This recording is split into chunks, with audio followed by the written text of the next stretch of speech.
Je, ni kweli Mo Dewji ameweza kuikatia tamaa Simba? Hilo ni swali ambalo watu wengi sana wanajiuliza baada ya kuweza kuona ukimya mkubwa mno kwa kile ambacho ameweza kukifanya kwa mwaka huu. Kwanza kabisa, kama ambavyo unakumbuka, Mo alisema msimu huu ni msimu ambao ataufanya kwa ajili ya kwenda kuhakikisha Simba inatengeneza kikosi kipya, lakini pia inafanya vizuri kwa hatua ambayo walisema wao wanaitengeneza Simba mpya.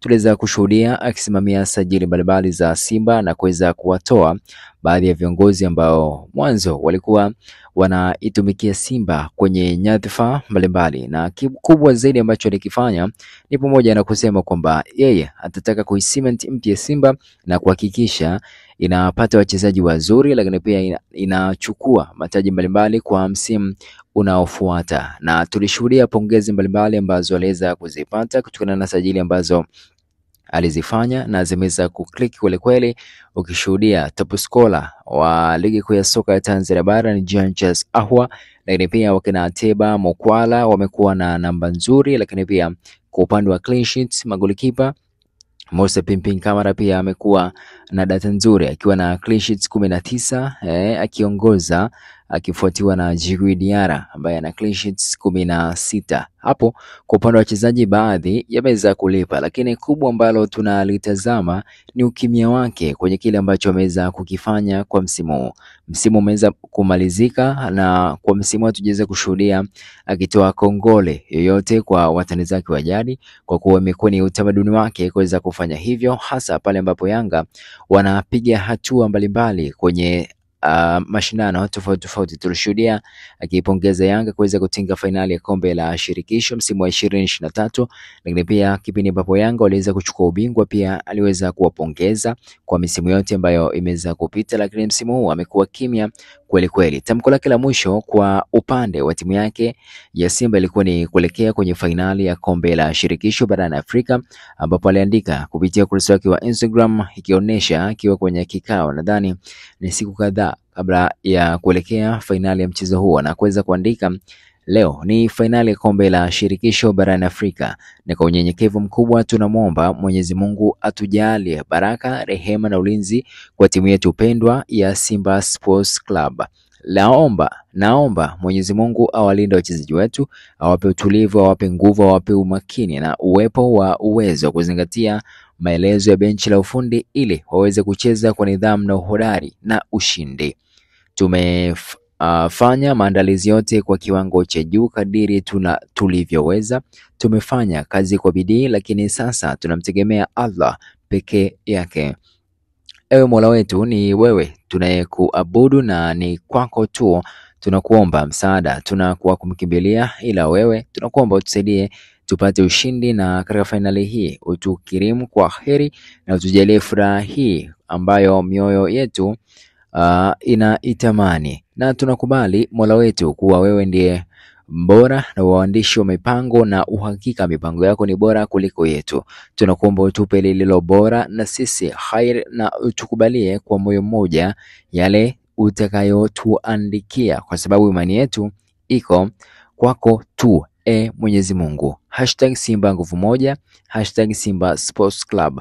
Baada ya kuweza kuandika andiko hili, hajawahi kuposti kitu kingine chochote kinachohusu klabu ya Simba na hajawahi kuzungumza chochote kinachohusu klabu ya Simba, jambo ambalo limeweza kuibua hofu, hasa ukizingatia kumekuwa na kauli mbalimbali ambazo zinaeleza kuwa ni miongoni mwa viongozi ambao hawakupendezwa na Simba kukubali kucheza mchezo wa dabi ya Kariakoo ya tarehe 25 kabla ya ule ambao ulipangwa tarehe 15. Baada ya hapo, kila mmoja amekuwa akizungumza yake na kila mtu amekuwa akieleza kwa kile ambacho amekuwa kikiona kwa upande wake kinaenda kwa namna ambavyo amekuwa akielewa yeye. Lakini kwa upande wa tajiri Mo Dewji amekuwa kimya, hajaposti chochote kinachohusiana na Simba, lakini pia kutokana na utaratibu wake kuweza kupongeza mafanikio ya mtani wake Yanga msimu huu, amekuwa kimya kweli kweli, jambo ambalo linaendelea kuzua hofu, kuonyesha kwamba amekerwa na kile ambacho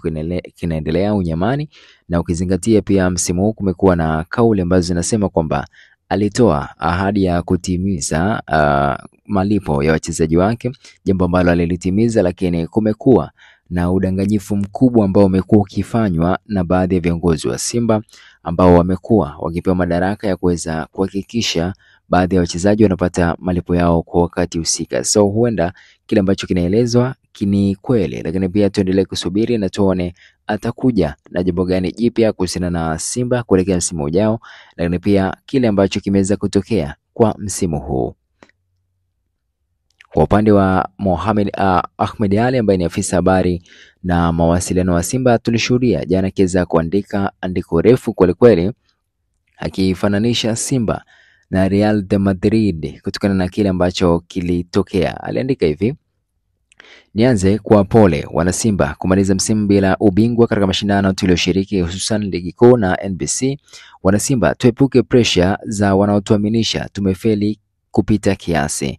Ni kweli hatujapata ubingwa, lakini sote ni mashahidi kuwa timu yetu imepiga hatua kubwa sana kulinganisha na miaka ya nyuma, na hili ndilo lilikuwa lengo letu la kutengeneza timu ya ushindani. Msimu tumefanikiwa kufika kucheza fainali ya CAF ambayo tumeshindwa kufanya hivyo na moja. Msimu wa ubingwa wa ligi kuu umemuliwa dakika 45 za kipindi cha pili, mechi ya mwisho, wakati msimu uliopita tulipigania nafasi ya 3. Point tulizozifikisha msimu hatujawahi kuzifikisha kwa miaka 4 iliyopita. Tulipotoka na tulipo ni tofauti sana. Mwangaza wa mafanikio hauko mbali yetu. Mara ya kwanza Simba kukaa miaka 4 bila ubingwa, tulishakaa miaka 5 kutoka 2012 hadi 2017, lakini tulijipanga 2018 tukachukua kwa miaka 4 mfululizo. Kupoteza mara 5 mfululizo dhidi ya mtani kusitufanye tukajidharau. Madrid wamepoteza El Clasico 4 dhidi ya Barcelona, tena kwa vipigo vikali, lakini katu huwezi kuwaona wanajitukana. Si mfano wa kujivunia, lakini lazima tukubali nyakati hizi hutokea kwenye mpira. Pamoja na ukubwa wote, Manchester United wanaenda kwa mwaka wa 13 bila ubingwa. Sitaki kutoa mfano wa Arsenal. Mifano hii itupe taswira kuwa hatuko peke yetu kwenye mapito ya namna hii, na hata hawa wanaocheka sasa yapo magumu waliopitia. Ombi langu wana Simba, tuwape nafasi viongozi wetu wafanye tathmini, na baada ya hapo watupe mwongozo tunaendaje mbele tukuipambania Simba yetu. Heshima yetu itarudi kwa kushikamana na kusimama pamoja, nguvu moja.